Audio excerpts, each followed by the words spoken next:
Bonjour à tous, je vous emmène aujourd'hui dans les coulisses d'un accompagnement au sein de Take Off School. Aujourd'hui, on est en compagnie de Jennifer, donc Jennifer qui était étudiante en marketing digital et qui a pu faire community manager, obtenir son premier client et du coup se lancer dans l'entrepreneuriat. Le but ici, ça va être de vous partager justement tout son parcours, comment elle a fait pour passer justement de zéro à ce résultat et d'avoir de justement pouvoir lui poser des petites questions. Donc Jennifer, merci pour ta présence déjà. Merci beaucoup, avec plaisir. On va se mettre un petit contexte de départ. Donc Jennifer, tu as bien 25 ans. Donc avant de te lancer avec Takeoff, donc tu étais étudiante donc en marketing et communication, une réelle envie d'entreprendre, mais sans savoir forcément par où commencer, par quel business. Tu n'avais jamais essayé même un business, mais tu savais qu'aujourd'hui tu avais un savoir et ce savoir, tu voulais le monétiser, surtout qu'aujourd'hui on voit que plein de personnes le font. Alors pourquoi est-ce que toi tu ne pourrais pas? Et mais d'un autre côté, il y avait ce qui balançait, on va dire, les croyances limitantes qui pouvaient freiner tout ce qui était, regard des autres, avoir assez confiance en soi justement quand on se lance sur les réseaux. C'est des choses qu'on challenge et savoir également, bah, par où commencer. Jennifer, est-ce que tu te rappelles un petit peu de ce que tu ressentais à cette époque-là? Avant de me lancer, j'avais vraiment peur. J'avais pas confiance en moi, donc du coup, je réfléchissais beaucoup. Comment faire? Dans quoi je me lance? Qu'est-ce que je veux faire? Ouais, j'avais beaucoup de peur. C'est ce sentiment-là que je ressentais. OK, et tu t'es dit, le switch dans ta le shift dans ta tête où tu t'es dit, «Bah, let's go, je vais avancer malgré ces peurs-là. Je vais faire preuve de courage et me donner les moyens, quoi». Ouais, c'est ça. En fait, je me suis dit: «J'ai les compétences». Je sors d'un master en marketing communication où j'ai fait de l'alternance, j'ai fait des stages, j'ai pu acquérir des compétences. Je me suis dit: «Pourquoi pas les mettre au service des autres, en fait?» Magnifique, et c'est ce qu'on a commencé du coup à faire ensemble avec premier step déjà, se définir un objectif parce qu'il faut savoir où est-ce qu'on va, vers quelle direction avant de chercher à mettre toutes les actions en place. Et ici du coup l'objectif c'était donc passer d'un flou mental à une problématique qui est claire, qui est exploitable, c'est-à-dire apporter une solution à des personnes qui ont un problème sur le marché. Et donc ici on ne cherche pas juste une idée, on aligne la vision, le marché et la compétence et on verrouille un vrai point de départ. Parce qu'effectivement, c'est pas juste ce dans quoi, tu es forte, c'est ce que dans quoi tu es forte, ce dont le marché a besoin également. Donc, voilà, c'est tous ces facteurs-là. Et comment on a discuté, donc ça a été notamment à travers WhatsApp, à travers, ça pouvait être des appels, des formations, des lives et cetera. Donc là, premier step, introspection, ciblage de problématiques. Donc on a essayé d'identifier, bah, ce dans quoi tu es forte justement et les problématiques du marché. On a éliminé les idées qui étaient un peu trop vagues et on a cherché à ajuster. C'est pas forcément direct la première idée qui est, forcément celle qu'on va prendre, donc on ajuste et on finit par trouver la problématique et donc là, on va se focus aussi sur la solution par la suite. Et à ce moment-là, qu'est-ce qui t'a aidé toi à y voir plus clair? Le fait que, je sois plus structurée, en fait. Quand Takeoff, a décidé de m'accompagner, il y avait ce côté où, c'était beaucoup plus clair. Il y avait une structure, c'était ma ligne directrice, en fait, pour, suivre toutes les étapes et pour bien construire mon offre, en fait. Ça, c'était, pour moi, un plus pour ne pas aller à droite, à gauche et avoir une bonne structure pour pouvoir, atteindre mon objectif.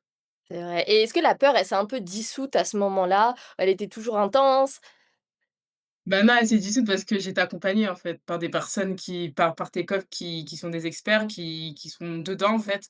Je pouvais m'appuyer sur eux, en fait, quand j'avais un problème, des questionnements. Je leur envoyais un message, des vocaux, ils me répondaient. Les doutes et les peurs s'en allaient, au fur et à mesure parce que, je savais que je pouvais, m'appuyer sur Takeoff, si j'avais des questions. Tu étais un peu dans une safe place même, j'ai Ouais. envie de dire. Exactement, c'est ça en fait. Je pouvais m'appuyer sur eux, du coup, j'étais, plus à je me dis: «Je peux pas me tromper». Même si je me trompe, ils sont là pour me recadrer, pour m'aider à me dire: «Bon, c'est pas grave, c'est les débuts et puis on restructure, on retravaille ça» et cetera. Et ça a été le cas. Tout à fait, nickel. Et justement, bah, après cette big période, d'introspection, avant de trouver, la problématique que tu allais solutionner, donc juste après, on a eu donc comment créer une offre. Donc c'est-à-dire passer de cette idée qui au départ, voilà, est brute, à une offre concrète qui est claire, qui est ciblée et qui est communicable. Donc on n'invente pas une solution miracle, on résout un problème urgent pour une cible qui est, spécifique avec une logique de transformation. C'est ça qu'on apporte aux personnes, on apporte une vraie transformation et ça donc c'est passé justement là on peut voir par des appels on cherche, justement à structurer la solution, on valide l'offre finale, que justement tu nous as partagée, on voit les points d'amélioration et cetera et on crée, le MVP. Donc le MVP, c'est, le premier le produit que tu vas vendre, mais, le minimum produit que tu vas commencer à proposer aux personnes, pour voir justement si ça accroche et s'il y a justement de la demande à ce niveau-là. Et du coup, ma question pour toi, c'est ça a été quoi ta plus grande difficulté lorsque tu étais en train de créer ton offre? Ça a été le prix. Le prix, je savais pas comment le fixer. Quand on débute, on pense forcément au prix, hein, comment se faire de l'argent, mais on sait pas comment le fixer. Est-ce que, je dois le mettre là? Est-ce que je suis pas trop basse? Est-ce que je suis pas trop chère? Heu, on doute, on sait pas. Voilà, on sait pas par rapport à ce qu'on propose, comment fixer le prix. Donc ça a été, on va dire, beaucoup de questionnements dessus. Comment je le fixe? Je le mets pas trop bas, je le mets pas trop haut? Est-ce que les clients vont accepter ça? Enfin, le prix, ça a été compliqué, mais j'ai été accompagnée dessus aussi par rapport à ce que je propose, à mes compétences. Exact et on sort un peu du schéma classique où tu es payé à l'heure. Là, on parle vraiment d'être payé à la compétence donc C'est ça. c'est pas, simple quand tu es tout seul et que tu te dis: «Est-ce que c'est bon mon prix ou pas?» parce que tu te bases sur des facteurs qui, au final, ne sont pas logiques dans l'entrepreneuriat. Mais good, donc tu as pu fixer ton prix et par la suite sortir encore plus de ta zone de confort, donc avec la partie, où tu vas commencer à te montrer sur les réseaux sociaux. Donc ici, l'idée, c'était de créer une présence qui va éduquer, connecter et positionner naturellement ton offre. Donc le contenu n'est pas là pour faire du bruit, il est là pour attirer les bonnes personnes et créer de la confiance autour de l'offre. Parce que les personnes, faut qu'elles aient confiance en toi, faut qu'elles aient confiance en elles pour pouvoir, justement acheter. Et donc pour ça, tu as créé donc ton premier pitch de vente pour que les personnes arrivent sur tes réseaux, parce que tes réseaux, c'est ta vitrine. Donc ta vitrine, qu'est-ce que tu dois positionner, qu'est-ce que tu dois dire et comment les gens vont t'interpréter. Parce que si ta vitrine, bah, elle donne pas envie, il y a personne qui rentre dans ta boutique et notamment également ta stratégie et notamment aussi ton premier post que tu as pu faire sur les réseaux et qui a pas mal fonctionné pour le coup. Si je dis pas de bêtises, beaucoup de ton entourage a partagé et a soutenu ce que tu faisais?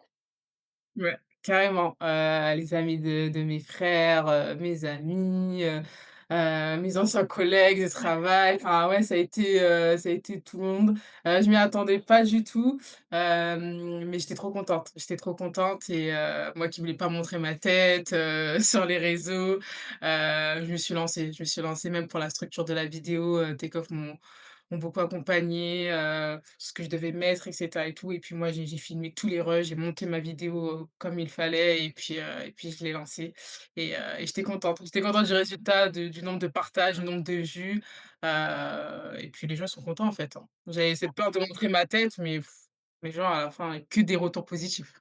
Et voilà, tu vois? Au final, sachant que tu appréhendais au départ et bah, ça a été une super belle surprise quand tu fais des choses que tu as pas l'habitude de faire, bah, tu te Hem, redécouvres en soi. Maintenant tu mais peux carrément, mettre des face cam à foison même s'il le s'il le faut, quoi. carrément, carrément, c'est un détail mais les gens ils s'en foutent, enfin. C'est ton business, tu montres ta tête, les gens, passent au-dessus, hein. C'est pas ça le plus important, quoi. Exact et puis même aujourd'hui à travers les réseaux, les gens cherchent, l'humanité quand même. C'est-à-dire qu'on Mmh. cherche une personnalité, on cherche un branding, on cherche à Ouais, la connexion. s'attacher à quelqu'un. Voilà, c'est ça. Pas juste, des personnes qui robotisent, qui lisent un script ou, des IA et compagnie. Non, on veut quelqu'un qui est là, on voit son énergie, on voit son émotion, elle nous partage et on a envie de partager du coup en retour et c'est ce qu'ils ont fait. Voilà, C'est ça. qu'ils ont fait et justement ce post-là a pu amener, a pu amener plein de choses intéressantes. Donc, on va voir ici, donc on a pu, générer des prospects qualifiés et valider rapidement l'intérêt du marché. Donc, qu'est-ce qui s'est passé? On a pu créer, un système, donc un game plan pour que vraiment les personnes on a amené des yeux sur nous. OK, maintenant, comment on dirige ces yeux-là pour les transformer en des personnes qui nous achètent? Donc, explication du système, on a construit un funnel pour amener les gens justement en fait, on attire du monde et ensuite on les trie de manière entonnoir. On ajuste le tunnel et ensuite et bah, il y a eu des rendez-vous, qui ont commencé à pleuvoir tout simplement et mais dont un premier qui, t'a apporté, bah, un client. Est-ce que tu te rappelles un petit peu de déjà, est-ce que tu te rappelles de ce que tu as ressenti quand tu as vu tes premières notifs de rendez-vous? Sans même parler encore de clients. J'étais trop contente, j'étais trop contente. Je me dis: «OK, ça commence bien». Ça faisait 3 4 mois, hein, j'ai là, ça faisait même pas encore 1 an, 2 ans. Je sais qu'il y a des personnes qui galèrent à trouver des clients.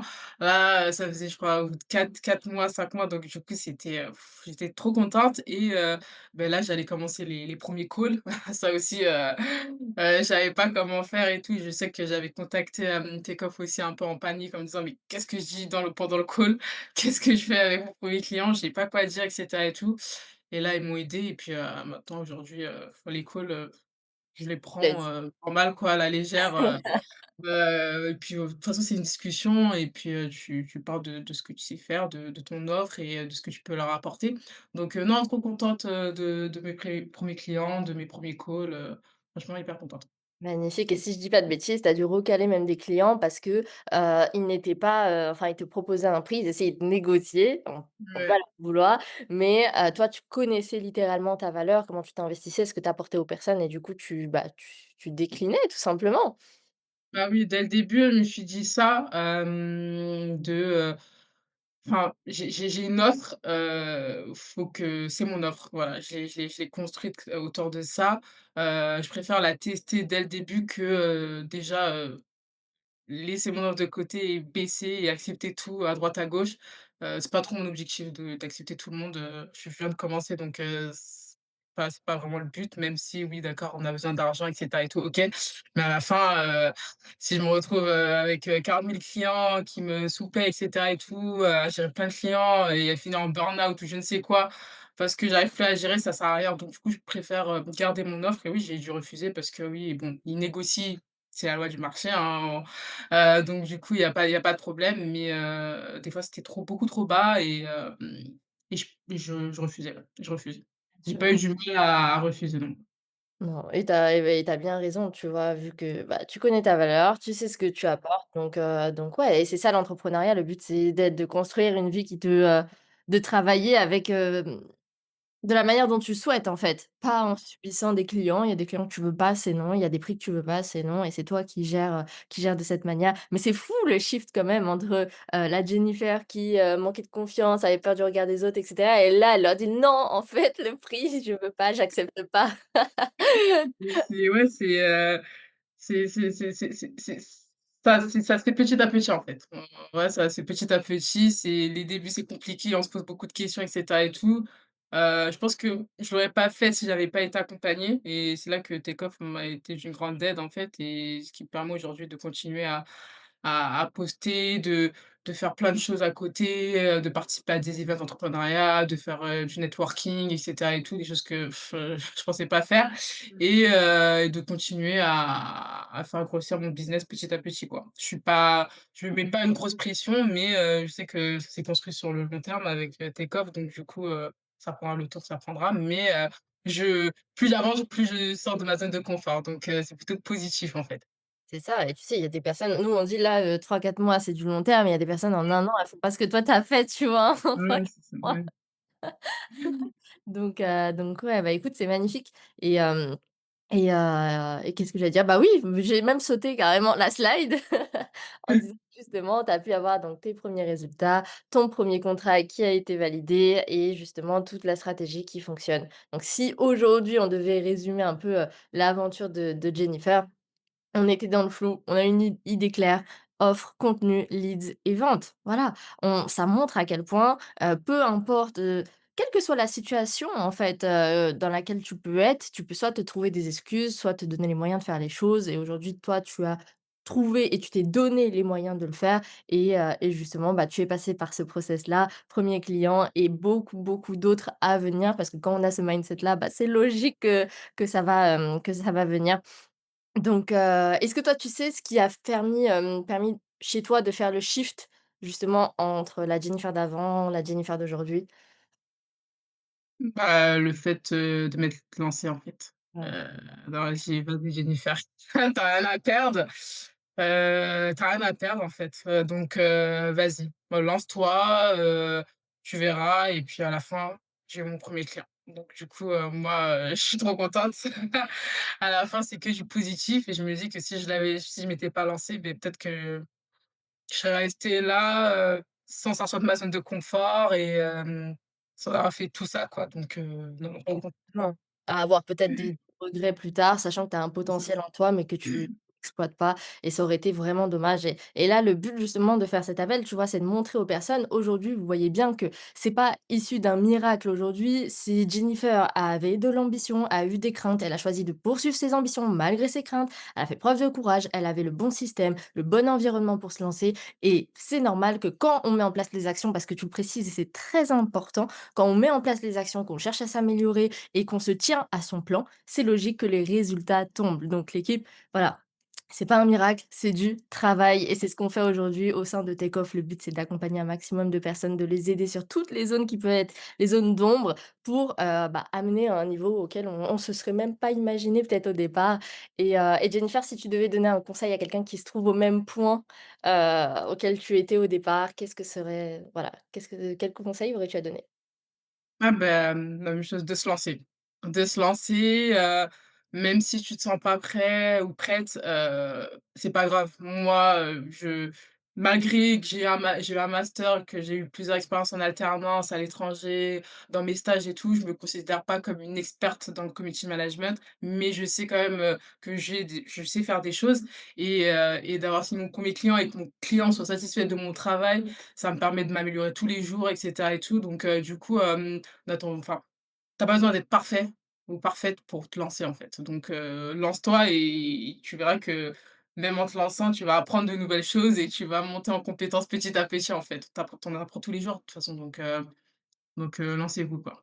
Exactement. Bah, écoute, tu as super bien, résumé et clôturé cette vidéo. Moi, je dis souvent aux personnes: «Arrête de te demander si tu prends la bonne ou la mauvaise décision. Prends une décision et fais en sorte que ce soit la bonne» et je pense qu'aujourd'hui, c'est ce qu'on voit, c'est ce qui a été fait et même s'il y a des doutes, comme tu as dit, même si on n'est pas parfait et ben, on s'en rapproche. Dans tous les cas, il y a personne qui est parfait. Du coup, Mmh. bah, Jennifer, je te remercie beaucoup et l'équipe, bah, c'est la fin de cette vidéo. Je vous remercie d'avoir regardé jusqu'à la fin et j'espère que ça vous aura montré à quel point vous aussi, vos rêves, vos ambitions, vous n'avez pas juste les regarder et vous pouvez vraiment les toucher du doigt et même bien plus parce qu'il y a encore plein de belles choses qui nous attendent. Du coup, je vous dis à bientôt pour une prochaine vidéo.